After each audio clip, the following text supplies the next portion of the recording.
Ir labas lietas šajā ziņojumā. Atbalsts Ukrainai ir jāturpina. Tas ir mūsu valsts svarīgs uzdevums, tieši tāpat kā NATO klātbūtnes status maiņa, kur mēs esam nomainījuši uz kauju spējīgu aizsardzības brigādi, kas ir svarīgs pavērsiens mūsu aizsardzībai un ar mūsu partneriem. Ieguldījums aizsardzībā turpinās, un tas ir nepieciešams, mēs to visu labi saprotam. Es tikai gribu atgādināt, ka varbūt vēsturē jūs nezināt, bet 1938. gadā Latvijas aizsardzības budžets bija 25% no valsts budžeta. Šodien ir 12%. Tā kā cik mēs toreiz ieguldījām aizsardzībā. 1435. diena Krievijas uzbrukuma Ukrainai, bet Latvijā vēl nav neviens ražojošs uzņēmums kopdarbībā ar Ukrainu. Dronu koalīcija tie ir skaļi saukļi, bet kur mums ir spējīgas ražotnes? Ukraiņa parāda, ja mums nav spējīga, apjomīga ražotne droniem jaunā kara taktikā, ir jābūt 30 līdz 50 droniem dienā spējīgiem saražot. Mēs pa vienībām viņus ražojam.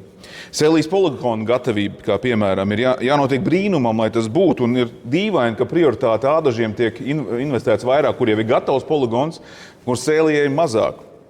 Vai tā ir tā prioritāte? Rail Baltica 2030. gads tiešām. Un kontroli par ēnu flotes patvaļu Baltijas jūrā arī dzen. Un jaunās ēras turbulentajā ģeopolitiskajā situācijā esošais ārlietu ministrijas ziņojums jau ir novecojis. Tas nav pārmetums.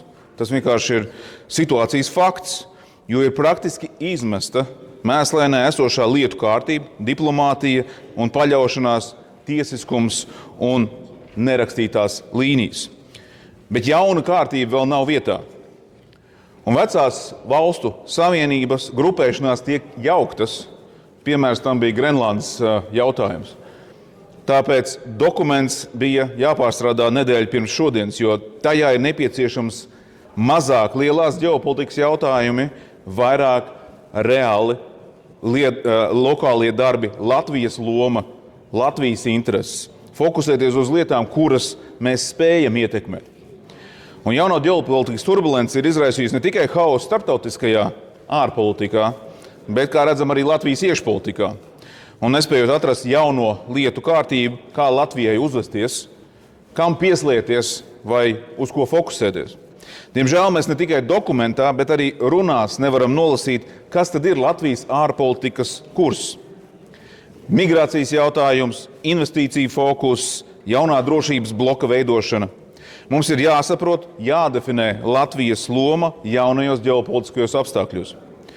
Man 2 gadus, kā Vucāna kungs teica, vadot Baltijas jūras parlamentāro konferenci, tā bija milzu pieredze un milzu iespēja saskatīt ar 10 valstīm, Baltijas valstīm, ka visreālākie, izprotošākie un rīcības spējīgākie jaunajā realitātē ir mūsu tuvākie kaimiņi. Šis dokuments, ko Vucāna kungs pieminēja, ir ļoti vērtīgs. Ir vērts viņu izlasīt, tur ir daudz ļoti vērtīgu atziņu, faktu tieši par mūsu Baltijas jūras infrastruktūru, apdraudošu infrastruktūru, enerģētiku un tieši ēnu flotes jautājumiem un kopējo sadarbību. Jāveido ir paralēli jaunās Baltijas drošības alianses bloks Polija, Baltija, Skandināvijas valsts un Ukraina, un īpaši uzsverot Zviedrija un Somija, jo tie ir tikko pievienojušies NATO. Un būsim reāli, ka mēs nespēsim pietiekami ātri un ietekmīgi mainīt Eiropas Savienības valsts vai arī visu NATO valstu viedokli. Tam ir vajadzīgs laiks, bet laika mums šobrīd nav. Paralēli tieši tāpēc mums ir jāveido tieši šīs mazāku bloku valstis alianse, kas stiprinās mūsu drošību un kas mūs saprot no pusplēsta vārda. Mēs tādi izskatāmies nedaudz apmaldījušies, jo gribam visur būt labi un visiem pa prātam. Bet tas tomēr nevēro drošību šādā veidā. Un šis dokuments turpina neatbildēt uz svarīgiem jautājumiem, piemēram, sadarbība ar Krieviju, neatbild par sliežu jautājumu ar Krieviju, tirniecības saikņu izbeigšana, tirniecība nav mainījusies, pasažieru braukšanas plūsma. Latvijas eksports, es pieminēšu, uz Krieviju turpinās 1 miljarda apmērā, kas ir tikai par 226 miljoniem mazāk kā 21. gadā pirms kara. Tas ir 19% kritums tikai. Tikmēr jūs sakat, ka mūsu strateģiskais partners ir ASV. Tas parādās tikai vārdos, jo praktiski mēs neredzam to darbos, jo Latvijas eksports uz ASV ir puse no Krievijas eksporta, ir tikai 500 miljoni eiro. ASV investīcijas ir niecīgas, tie ir praktiski 5 līdz 20 miljoni gadā. Kopējās uzkrātās investīcijas no Amerikas ir 180–200 miljoni Latvijā. Savukārt Krievijas investīcijas 2018. gadā bija 700 miljoni, un šobrīd vēl joprojām ir 250 miljoni, tātad vairāk nekā Amerikas. Tad ir tāds jautājums, kurš tad ir mūsu strateģiskais partners?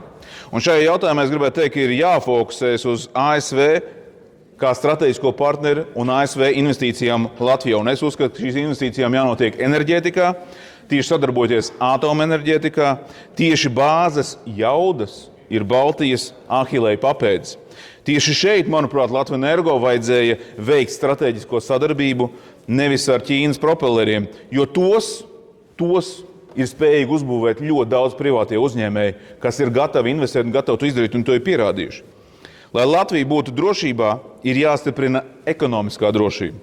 Tas nozīmē investīciju piesaiste, ārpolitika, saistīt nevis ar 100% fokusu uz Eiropas, veco Eiropu, bet uz vietu, kur apgrozās nauda. Un šeit es gribētu teikt, piemēram, militārās industrijas attīstība nozīmē ciešu sadarbību ar Eiropas pierobežas bloku, ražot savstarpēji apmaināmu nodrošinājumu eksporta spēju. Un par vēstniecībām. Ja mēs gribam investīcijas, tad patiesībā mums vajadzētu sekot naudai. Un šeit paskatoties, vai mums vēstniecības globāli atrodas tur, kur ir nauda, jeb tur, kur ir labs klimats, kāds ir mūsu vēstniecība izkārtojums. Mūsu vēstniecībām ir jābūt tur, kur notiek ekonomiskā aktivitāte un kur ir $1 triljonu ekonomikas. Lielākie suverēnie labklājības fondi, kas ir gatavi investēt ārpusē, tuvajos austrumos atrodas Saudarābijā, Abu Dabi, Kuveitā. Visi ir $1 triljonu un uz augšu. Latvijas vēstniecība tuvajos austrumos ir tikai viena, un tā atrodas Abu Dabi. No turienes atvert tuvos austrumu tirgus ir praktiski nereāli. Visas valstis, kas grib attīstīt tirniecības saiknes un investīcijas, atver vēstniecības Saudarābijā, kā piemēram Polija to ir izdarījusi. Kāpēc Latvija nevarētu noslēgt investīciju aizsardzības līgumu, kaut vai minimums ar apvienotajiem Arābu Emirātiem? Un nākamais būtu ar Saudarābiju. Kāpēc Latvijas vēstniecība, es nepārmetu par Austrāliju, bet piemērs, ir Austrālijā, tur ir 60 miljonu eksports, imports ir 20 miljonu un investīcijas Latvijā praktiski nav. Mums ir jādomā par to, šī dokumentā, par zaļais kurs vai drošība. Latvija nevar atļauties abus dotajā mirklī, dotajā apdraudējumā. Kāds ir Latvijas uzstādījums? Tā ir izšķiršanās, un tas šī dokumentā nav nolasāms. Krievijas ēnu flote. Ārlietu ministrijas ziņojumā ir asociēta ar sankcijām. Tas nav tikai sankciju atpiešanas jautājums. Mēs to tajā Baltijas parlamentārā konferencē ļoti labi redzējām. Ziņojums akcentē sankcijas pret ēnu flotu kuģiem, taču nepietiekam definē drošības režīmu Baltijas jūrā, kur ir riski saistīti ar izlūkošanu un iespējams diversijas sagatavošanu pret kritisko infrastruktūru. Mums Baltijas jūrā nedēļā ir 600 kuģi. 100 no tiem 600 ir ēnu flote. Tie ir aprīkoti ar Ķīnas kabeļgriešanas ankuriem, tiem nav transportderi, tiem nav karoga, tiem nav apdrošināšanas, un tehniskā neatbilstība ir naftas produktu pārvadāšanai, jo tie ir no 70 gadiem. Tā praktiski ir bumba ar laika degli. Tā ir katastrofa, kas var notikt Baltijas jūrā. Un tām nav obligāti jābūt diversijai. Un mums nav, ko mēs tajā Baltijas jūras konferencē redzējām un identificējām, ka mums nav sinhronizācijas starp valstīm ziņās, slepenības jautājums, sensori nav pietiekami, komandas centrs nav, patrulēšanas jurisdikcija nav sakārtot starp valstīm. Mēs vēl joprojām balstamies uz Parīzes 1884. gada vienošanos par neitrālajiem ūdeņiem. Un kritiskā infrastruktūra mums trūkst atbildības ķēdes. No incidenta līdz krimināla procesam. Šobrīd ziņojums fiksē bojājumu zemūdens infrastruktūrai, bet tas neizskaidro, kā praksē tiek nodrošināta izmeklēšana. To mēs arī identificējam, ka NATO nav šobrīd gatavs ar savām procedūrām. Ja mēs identificētu Krievijas kuģi uzbrukot mūsu infrastruktūrai Baltijas jūrā, mums nav nekādu protokolu iejaukties. Nav nekā šobrīd, kā apturēt šo darbību. Mums ir jānosaka liegums ēnu flotei Baltijas jūrā, ir jāveic patrulēšana un kritiskās infrastruktūras uzraudzība. Un ārlietu ministrija lepojās ar dalību ANO. Manuprāt, tas dotajā mirklī, kāda ir ANO organizācija, nav īpašs sasniegums, jo es neredzu, ko ANO organizācija spējuši šobrīd īstenot, kas viņai bijis galvenais uzdevums. Es tai noticēšu varbūt tad, kad ja Latvija izvirzīs un uzliks jautājumu galdā par ēnu flotes apturēšanu Baltijas jūrā. Ministriem ir dažādi viedokļi par Rail Baltiku. Mēs redzam, ka ministrs prezidents izliekas, ka neko neredz. Eiropas revīzijas palāta saka, ka projektam nav iespējams būt 2030. gadā. Satiksmes ministrija saka, ka būs. Ja būs nauda, ministrs prezidents saka, ka viss būs šot kārtībā. Kur ir Rail Baltica uzdevums ārlietu ministrijai? Mēs redzam, ka vienīgais uzdevums, kas ir vienkārši fiksēt Latvijas pozīciju jaunajā finanšu aploksnē. Bet līdz finanšu aploksnē mums trūks 4,5 miljardi. Tas ir caurums. Man pārsteidz, un tas nav pārmetus Bražas kundzei, bet man pārsteidz, ka ministrs kabinets un premjerministri nav devusi uzdevumu ārlietām meklēt šos risinājumus. Arī meklēt risinājumu par to, ka mums ir jāpārskata līgums starp 3 Baltijas valstīm, kas ir pilnībā novecojis Rail Baltica kontekstā. Ziņojumā arī netiek pieminēts Eiropas revīzijas palātas secinājums konteksts par TNT ceļu 2030 termiņa neizpildāmību, lai gan tas ir kritiski svarīgs arguments plānošanas korekcijām un godīgai komunikācijai. Rail Baltica pabeigšana 2030. gadā narratīvs ir juridiski bīstams šobrīd. Ministrs kabinets nav pat apstiprinājis pamatrās dotajā mirklī. Un jāuzsver tas, ka ja mēs kultivēsim to stāstu, kas ir ziņojumā, ka 85% finansē Eiropas Savienība no Rail Baltica, tad mēs esam nopietnās problēmas, jo tas ir sen pierādīts fakts, ka tā tas nav. Un šī gadījumā par enerģētiku runājot, Baltijas valstis, diemžēl, uzvedās diezgan individuāli, atrauti un nesinhronizēti enerģētikas sektorā, ģenerējošo jaudu un starpsavienību jautājumos.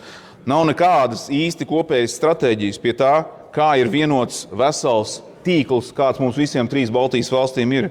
To redzam Baltijas asamblējā, kur esmu enerģētikas komisijā. Baltijas valstu jaudu plānošana, tas ir risks veidot pārprodukciju, ambīcijām bez izvada. Ja katra valsts šobrīd plāno jaudu eksportu, bet nav pietiekami starpsavienojumi, uz lielajiem tirgiem rodās sistemātisks risks. Mums būs cenu svārstības, tīkla noslodze, investīciju atdevas kritums. Un Latvijai nepieciešams vienots stāsts. Mums vajag drošību, infrastruktūru un tiesisku rīcību. Kamēr sankcijas, jūras drošība un savietojamība projekti tiek runāti atsevišķi, Krievijas pelēkā zona izmanto tieši šo sadrumstalotību. Un visbeidzot, galvenais, ko es gribēju pateikt, definējam Latvijas ārpolitikas kursu. Jaunajos apstākļos, šajos jaunajos ģeopolitiskos izaicinājumos. Ārpus visām valdības ķildām un nesaskaņām, lūdzu, ārpolitikā esam vienoti. Tur noliekam pie malas savus ego un ārpolitikā izskatāmies vienotā frontē. Latvija nevar atļauties šādu ārpolitisko rīcību. Latvijas interesēm ir jābūt pāri visam. Tas ir jābūt tas, kas jums visiem koalīcijā ir jāizgaismo uz āru. Fokusējamies lūdzu uz reālām lietām, uz lietām, ko mēs varam ietekmēt. Ir bezjēdzīgi tērēt enerģiju, resursus tam, kur mēs tiešām neko nevaram izdarīt. Izdaram to nevis vārdos, bet darbos. Tas ir mans aicinājums. Paldies!